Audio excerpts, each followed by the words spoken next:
Bhavnagar LCB પોલીસે બાતમીના પગલે ડાયમંડ ચોક વિસ્તારમાંથી બિયરનો જથ્થો ભરેલી એક રિક્ષા સાથે એક શખ્સને ઝડપી લીધો હતો।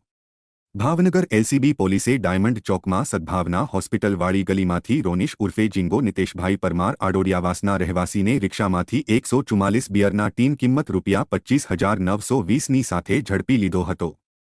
બિયરનો જથ્થો અને રિક્ષા મળીને ₹1,25,920ના મુદ્દામાલ સાથે ઘોઘા રોડ પોલીસ સ્ટેશનમાં ધોરણસર ગુનો નોંધી આગળની કાર્યવાહી સોંપી હતી।